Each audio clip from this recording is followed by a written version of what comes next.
नमस्ते अहमदाबाद। दोस्तों, बंसी विष्णु एक बार फिर से बहुत बहुत स्वागत है। फ़िलहाल मैं अहमदाबाद के डोमेस्टिक टर्मिनल T1 पे मौजूद हूँ और एक और नई जर्नी शुरू होने जा रही है विदेश के लिए। तो फ़िलहाल हम अहमदाबाद से जाएंगे मुंबई और मुंबई से सीधा सिंगापुर के लिए उड़ान भरने वाले हैं और सिंगापुर से भी आगे जाएंगे, वो आपको आगे वीडियो में देखने को मिलेगा। ये जो मैंने टिकट की है एयर इंडिया की 17,000 में सिंगापुर से रिटर्न टिकट है। आते और जाते दोनों टाइम मुंबई में ले ओवर होगा। फ्लाइट की टिकट काफ़ी सस्ती मिल गई है। सिंगापुर का मेरे पास ई वीज़ा ऑलरेडी मैंने ले लिया है, जो मैंने वाया एजेंट के थ्रू लिया था। मुझे करीबन 5,000 के आसपास पड़ा था। बाकी की इन्फॉर्मेशन मैं आगे आपको दे दूंगा। मेरे को यहाँ पे कोई होटल बुकिंग नहीं पूछा गया, ना मुझे रिटर्न टिकट पूछा गया, क्योंकि ऑलरेडी बुक है तो उनको दिखाई दे गया होगा सिस्टम में। अब जो इमिग्रेशन है वो मुंबई में होगा, वहाँ पे क्या होता है मैं आपको बता दूंगा। और होटल बुकिंग सिर्फ मैंने 2 नाइट की है, जबकि मैं 5 रात रुकने वाला हूँ। एक रात का 2,000 के हिसाब से मैंने हॉस्टल बुक किया हुआ ऑलरेडी। और बाकी तो देखो सिंगापुर में कितना खर्चा किया होगा मैं आपको आगे बताने वाला हूँ। बने रहे वीडियो में एक बार। और इंस्टाग्राम फेसबुक पे फॉलो नहीं किया तो ज़रूर कर दीजिएगा। बाकी कहानी आगे चल के बताते हैं। Let's go.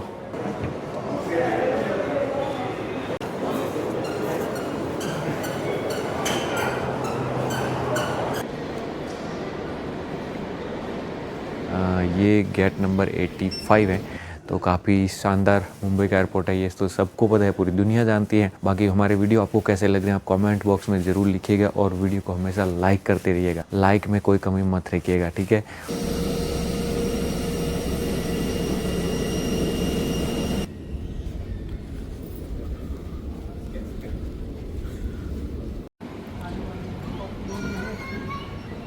भाई साहब, सिंगापुर में एंट्री हो चुकी है और जैसे ही हमने यहाँ पे वाईफाई कनेक्ट किया, यहाँ पे सीधा दिखा रहा है कि आपको अराइवल कार्ड सबमिट करना है। तो भाई 5 मिनट लगा और ये वाला कार्ड भर दिया, जिसमें आने जाने की फ़्लाइट और रुकने का स्थान, ये सब कुछ हो गया। एयरपोर्ट तो भाई तगड़ा बना हुआ है मुंबई की तरह, ये भी काफ़ी बड़ा भी है।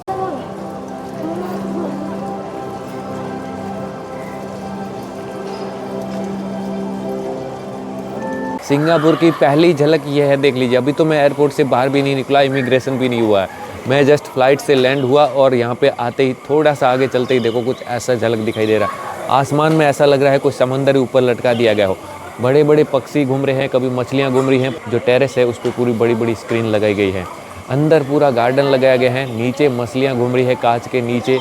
और इमिग्रेशन अभी आ गए हैं। यहाँ पे आने से पहले आपको एक अराइवल कार्ड भरना होता है ऑनलाइन, वो मैंने ऑलरेडी भर दिया है। यहाँ पे ऐसा लग रहा है जैसे किसी जंगल में खड़े हुए हैं।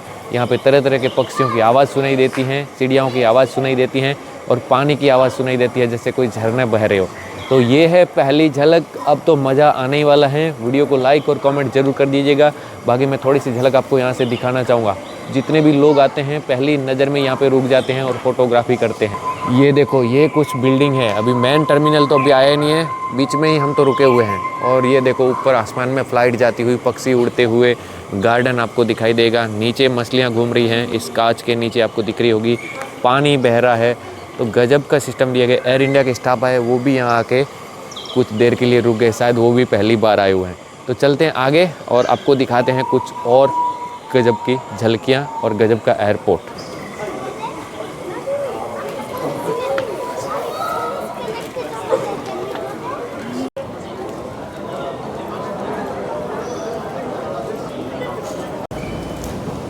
ये सामने जो आपको रोबोट दिख रहे हैं यही इमिग्रेशन सेंटर हैं और यहीं पे आपका इमिग्रेशन होगा मशीनों से।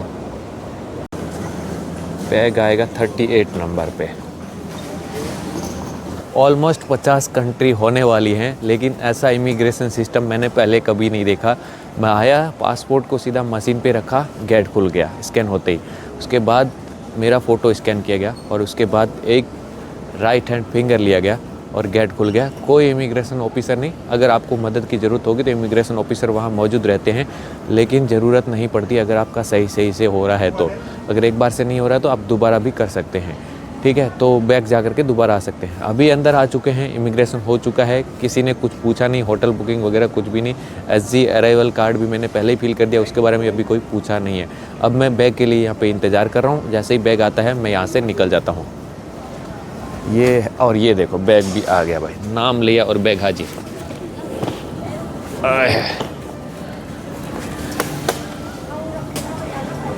चलिए भाई, सिंगापुर की यात्रा शुरू होती है।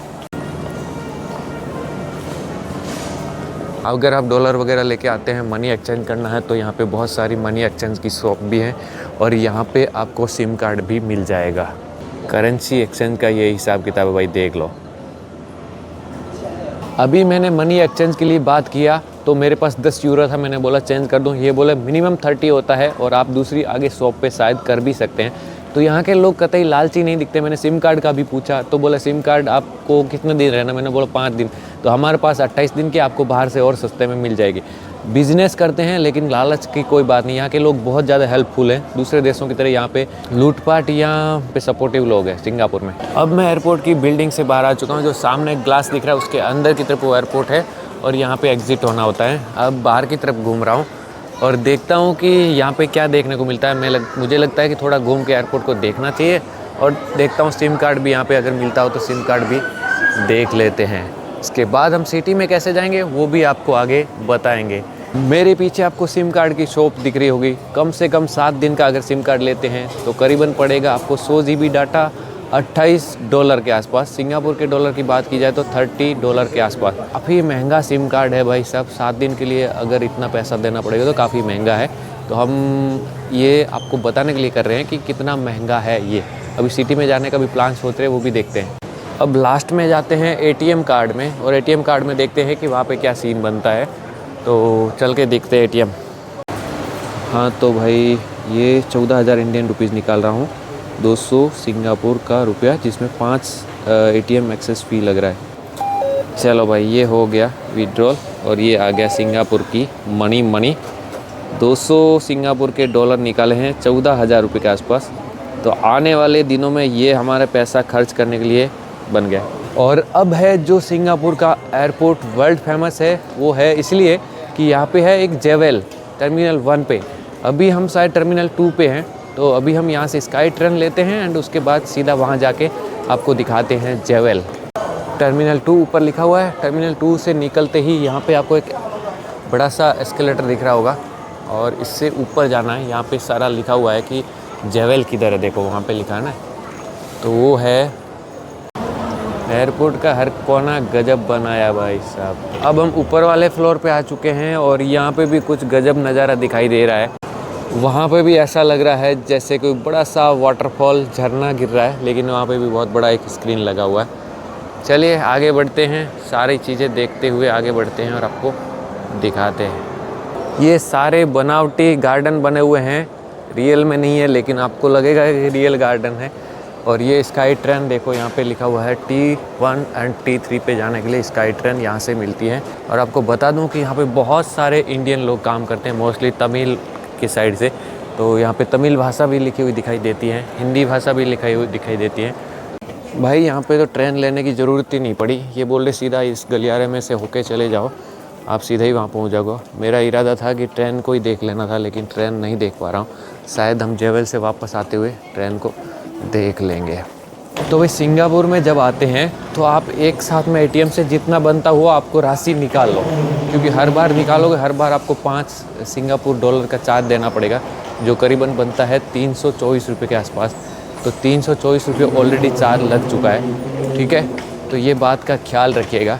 अभी हम लोगों ने तो 14,000 निकाल लिए, तो मुझे लगता है इतने से हमारा काम गुजारा हो जाएगा। 5 दिन रुकना है, होटल ऑनलाइन बुक करना है। भाई जैसे ही टर्मिनल 2 से इस तरफ से आए हैं, मुझे सामने जेवेल दिखाई दे रहा है और उसमें से बहता हुआ पानी, नीचे गिरता हुआ पानी दिखाई दे रहा है। मैं आपको ज़रा दिखाता हूँ कि कितनी बड़ी बिल्डिंग बनी हुई है और यहाँ पे बहुत सारे रेस्टोरेंट और खाने पीने की चीज़ें भी यहाँ पे मिल रही है। लेकिन मैं आपको दिखाता हूँ जेवेल, क्योंकि लोग सीधा डायरेक्ट जाके दिखाते हैं। मैं दूर से दिखाऊँगा तभी आपको आइडिया आएगा कि असल में ये बिल्डिंग कितनी बड़ी है। यहाँ पे बहुत सारे चाइना, इंडोनेशिया, मलेशिया और इंडिया से लोग देखने के लिए आते हैं। उसी में से देखो, ओहो,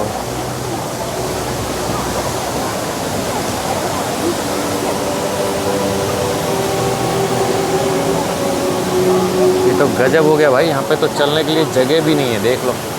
और ये है पूरी बिल्डिंग का एक बहुत बड़ा सा छत, जिसके अंदर से पानी आ रहा है। पानी शायद ऊपर से नीचे की तरफ बह रहा है और नीचे जाते हुए और नीचे गिर रहा है। मतलब नीचे वाले को भी ऐसा ही दिख रहा होगा, ऊपर वाले को भी ऐसा ही दिख रहा होगा।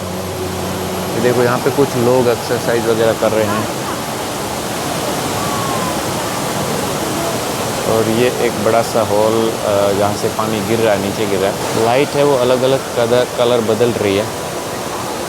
अभी हम नीचे जाके भी देखेंगे और वहाँ पे भी आपको लोग दिखाई दे रहे होंगे।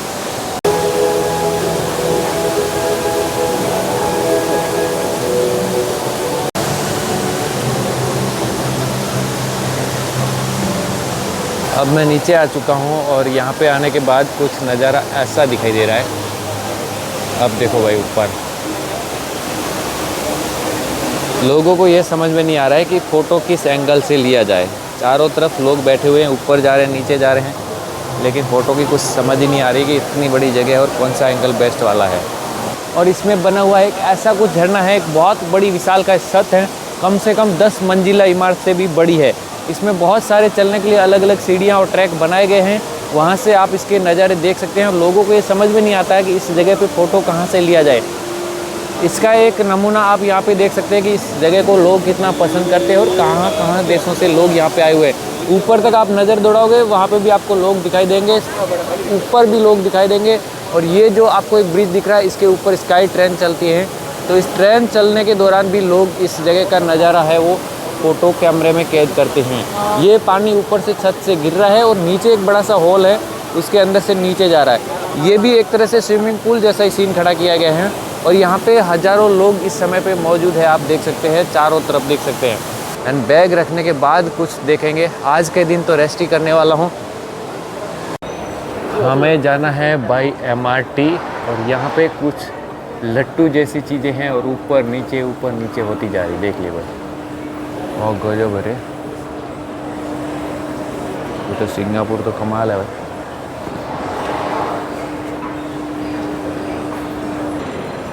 टर्मिनल 1 से लेकर 3 तक जहाँ पे भी जाना हो, जेवेल या जहाँ पे भी, आपको स्काई ट्रेन लेनी है। तो हमारा जो ख्वाब था वो भी अब पूरा होने जा रहा है।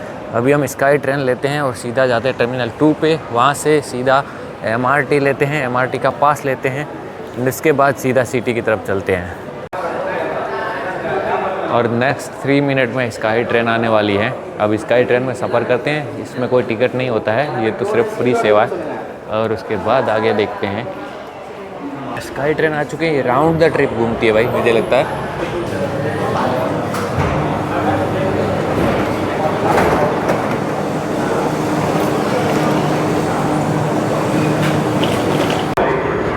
और अब जा रहे हैं MRT स्टेशन पे, जहाँ से सिटी की तरफ जाएंगे। इसमें जाने से पहले ही लिखा हुआ सिंगापुर टूरिस्ट पास भी इधर मिल जाएगा। तो अपने यहाँ से पास ले लेते हैं। कितने का आ रहा है देखते हैं। पहली सिंगापुर की ट्रेन की यात्रा होने जा रही है और ये है मेट्रो।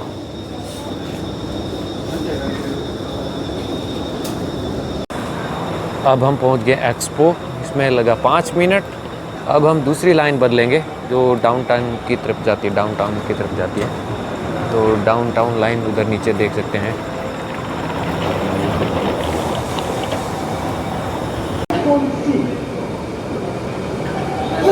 एक और ट्रेन।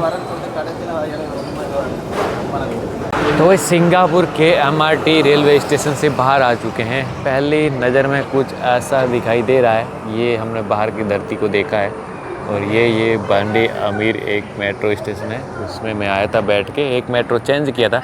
अभी मेरे पास इंटरनेट नहीं है, मैंने एयरपोर्ट के इंटरनेट से गूगल मैप लगा दिया हॉस्टल का। यूरोप की तर्ज पर यहाँ पे भी साइकिल स्टैंड बनाए गए हैं, जो ऊपर नीचे 2-2 फ्लोर के बने हुए हैं। जो भी बंदा मेट्रो में सफ़र करता है वो घर से साइकिल लेके यहाँ तक आ सकता है। मैंने तो सुना था कि सिंगापुर में तो काफ़ी सारी सख्ताई है भाई। वो देखो पीछे 4 बंदे हमारे भारतीय तमिल जो यहीं रहते होंगे, बड़ी सी बोतल लिए हुए आम जगह पे बैठ के दारू पी रहे हैं। कोई कुछ नहीं बोल रहा है यार। ये तो ऐसा सुना था कि यहाँ तो एक गलती करने पे ये हो जाता है, वो हो जाता है। ऐसा कुछ भी नहीं दिख रहा मुझे तो। जस्ट अभी मैं मेट्रो से निकला हूँ भाई। ये है सिंगापुर का एक चौराया, बांडे अमीर। और यहाँ पे देखो भाई, ये है सिटी बस, जो शहर में घुमाने वाली बस है, हॉप ऑन हॉप।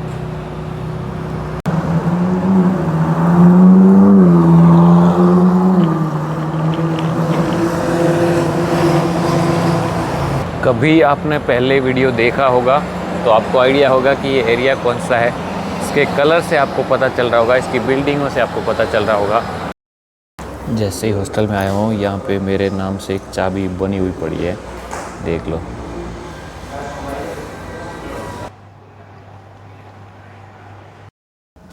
भाई जी, हम लोग सिंगापुर के होटल में भी आ चुके हैं बिना इंटरनेट के। गूगल मैप सेट किया था, सीधा यहाँ पे पहुँचा। थोड़ा सा मुश्किल हुआ, 5 मिनट में हमने खोल दिया और 5 मिनट में हमें जगह मिल गई। बाहर देखा, हमारे तमिल भाई यहाँ पे बैठे बैठे पौवे मार रहे, मतलब पैक लगा रहे थे, सिगरेट वगैरह बढ़िया खींच रहे हैं। तो इस एरिया में शायद आसपास यही लोग रहते हैं। और शराब पीना मुझे लगता नहीं यहाँ पे प्रतिबंध होगा, क्योंकि हर जगह बंदे बैठे बैठे पी रहे हैं। मोस्टली इंडियन लोग हैं जो पहले आ चुके हैं। बाकी इस हॉस्टल की बात की जाए तो 2500 रुपये पर नाइट के हिसाब से ये पोर्ड मुझे मिला हुआ है। और सेल्फ चेक इन है, कोई यहाँ पे आदमी नहीं था, सब कुछ खुद से ही करना होता है। तो मैंने खुद से कर लिया। अब मैं खाना खाने जाऊँगा, कहीं आसपास ढूंढता हूँ थोड़ा फ़ोन चार्ज करके। सो भाई, एक बाजू में एक संपूर्ण स्वदेशी रेस्टोरेंट मिल गया, तमिल भाई थे। कल मैं आपको दिखाऊंगा बाद में रेस्टोरेंट वाला भाग कैसा क्या था। अभी के लिए वीडियो बस यहाँ समाप्त करते हैं। हम लोग घूमते घूमते यहाँ पहुँच गए थे। सिंगापुर आते ही ऐसा लग रहा है जैसे अपना ही घर हो, क्योंकि हर जगह इंडियन देखने को मिलते हो। मैं जिस जगह पे रुका हूँ उसको बोलते हैं इंडिया टाउन। चाइना टाउन भी शायद बागल में है, लेकिन यहाँ पे तो इंडिया टाउन ही है। तो कुल मिला के जर्नी अच्छी रही, बढ़िया एक्सप्रेस रहा, सब ऑटोमेटिक है तो कोई दिक्कत नहीं है। लिटिल इंडिया यहाँ पे लिखा है, देखो। बढ़िया इलाका है, ऐसा लग रहा है जैसे भारत में ही हूँ। बस थोड़ा सिस्टम आप समझ जाओगे तो कोई दिक्कत होने वाली नहीं है। खाना यहाँ पे खा लिया संपूर्ण स्वदेशी। जब भी आओ आप सर्च कर लेना। यहाँ पे जिधर भी देखो आपको इंडियन लोग ही घूमते दिखेंगे, नौकरी करते हुए, जॉब करते हुए। ठीक है, मैं यहाँ पे रुका हूँ इस जगह पे स्पेस हाई में। बाकी तो कहानी अगले वाले वीडियो में बताएंगे। अभी फ़िलहाल मैं जाता हूँ और थोड़ा सो जाता हूँ। काफ़ी परेशान हो चुका हूँ, थक चुका हूँ। कल रात 2 बजे उठा था और अभी शाम के 10 बज रहे, मतलब इंडिया में करीबन 8 बज रहे होंगे। जय हिंद।